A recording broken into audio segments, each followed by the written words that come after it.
Hello and welcome to the Galway News. Coronavirus has dealt a blow to incomes, job prospects and our future prosperity.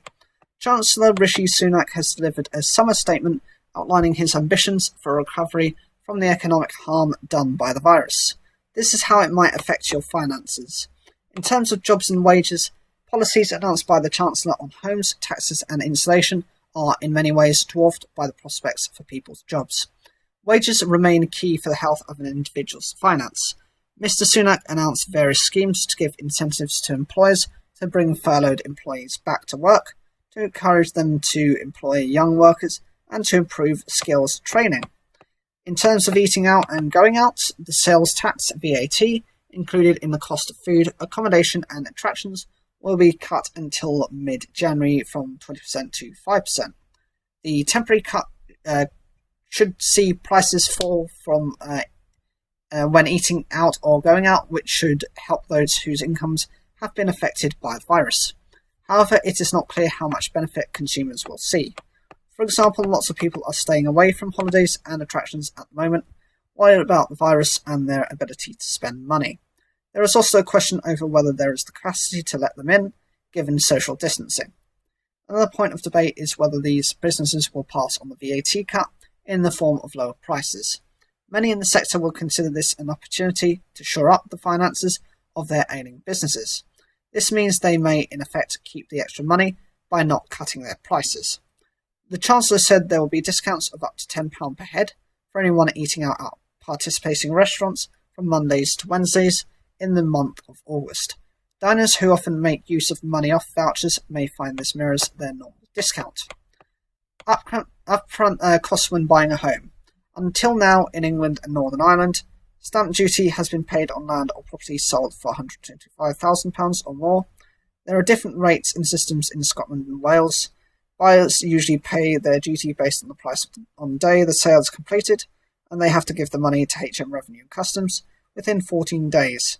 Now the Chancellor has said this threshold in England and Northern Ireland will increase with immediate effect to £500,000 until the 31st of March. He said that on average, people buying a home would save £4,500. Current homeowners moving on could see a saving of up to £14,999. The housing market, as with the rest of the economy, has been hit hard by the coronavirus pandemic. The lockdown meant activity slowed sharply, with sales at half the levels of a year earlier. The idea is that housing chains will get moving again as people make the most of the stamp duty holiday. That would be good for everyone on that chain, and for the UK economy as a whole, of which the housing sector is a key part. Yet, back in 2012, the then Chancellor George Osborne said a stamp duty holiday had been ineffective in helping people to buy a home when he cancelled a similar scheme.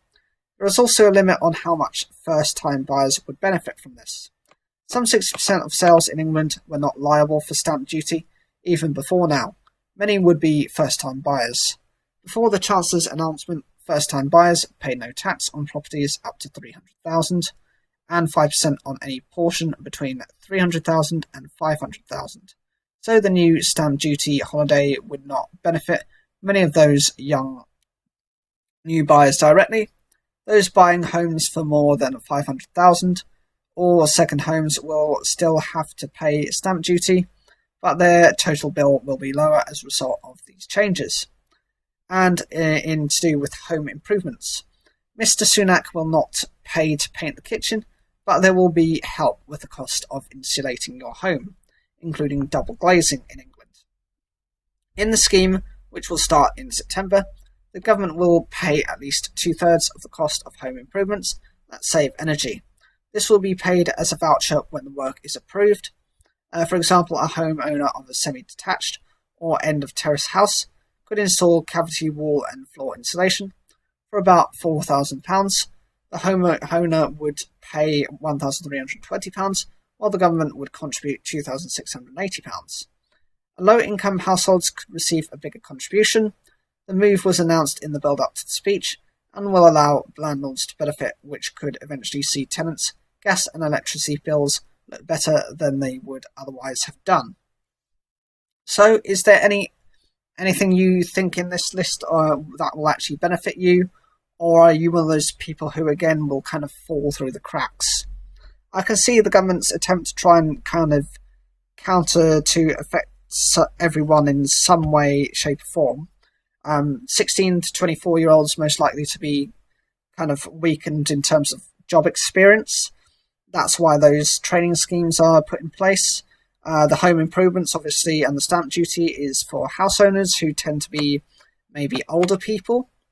Of course, you've got to think the ability to kind of eat out and socialise.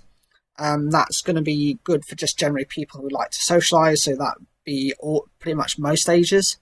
But I would say would probably help those in kind of their middle ages as well, just to benefit from something. Whatever you think, leave your comments down below. Like the video if you enjoyed it, and don't forget to subscribe.